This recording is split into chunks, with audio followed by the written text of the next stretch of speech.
저는 간절하게 우리 사랑하는 성도들과 금년 한 해 300명의 용사가 되기를 간절히 소망하고 있습니다.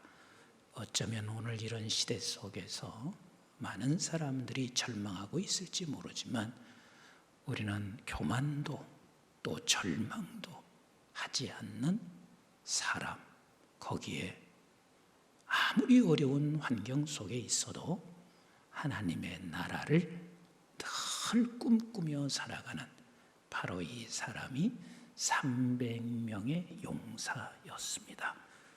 하나님께서 이 300명의 용사에게 세 가지 무기를 들려주셨습니다.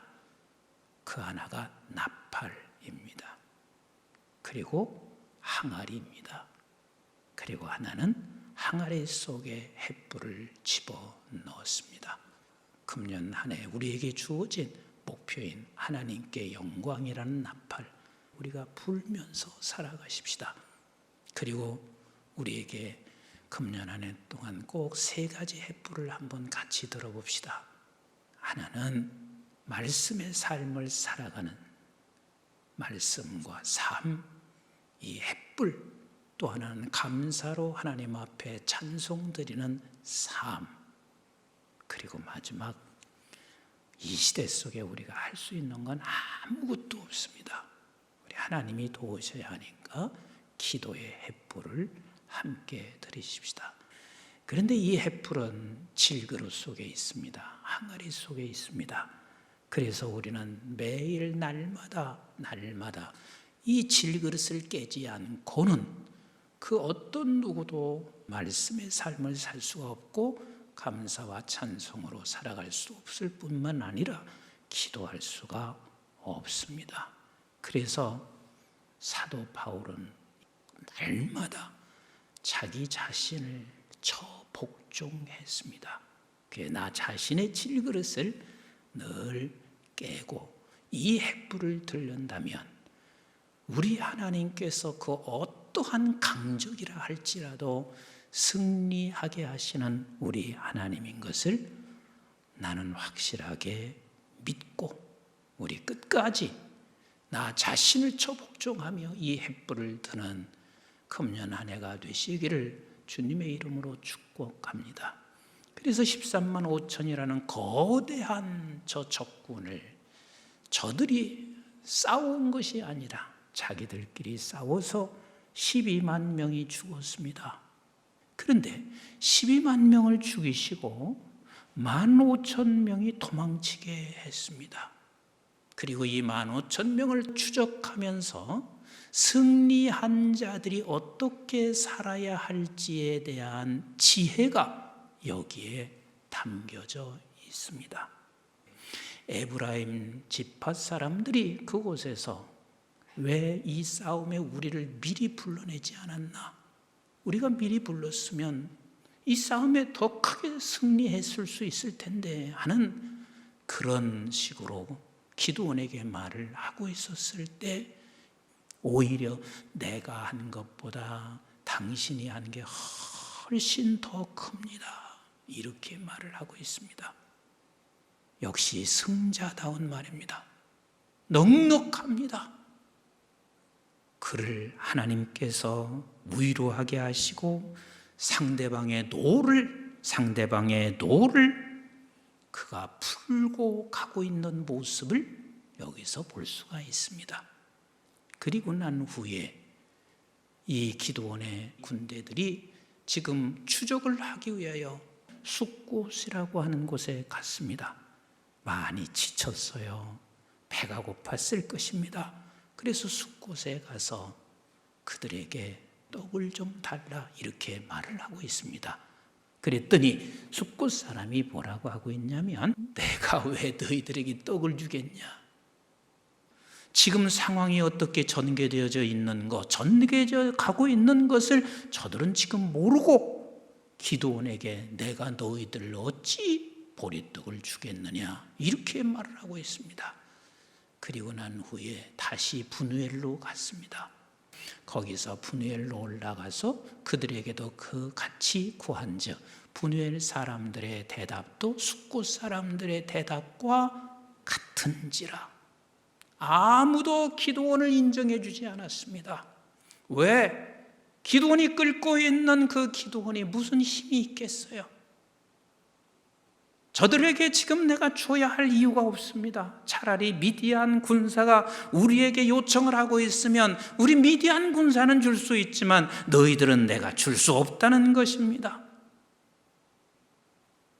보통 세상이 다 이럴 수 있습니다.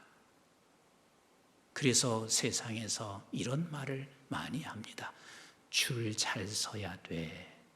그런데 줄을 잘 쓰는 게 대다수 보면 보여지는 것에 줄을 쓰고 있습니다. 그런데요, 우리가 어느 편에 서야 하는 것을 오늘 이 본문에서 우리에게 가르쳐 주고 있습니다. 지금 현재 봤을 때는 힘도 없어요.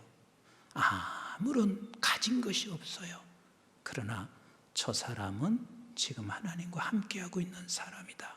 그럼 그 편에 서는 것이. 그런데 기드온은 숫곳과 분유엘 사람들이 봤을 때는 미디안에 반해 아무것도 아닌 그였지만 하나님이 그와 함께하고 있는 사람이었습니다.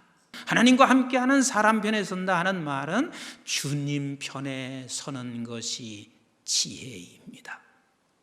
지금 시편을 계속해서 우리가 함께 묵상해 가고 있습니다. 대다수가 어려운 상황 속에도 하나님 편에 서고 있는 저들의 기록들이 수없이 지금 전개되고 있습니다.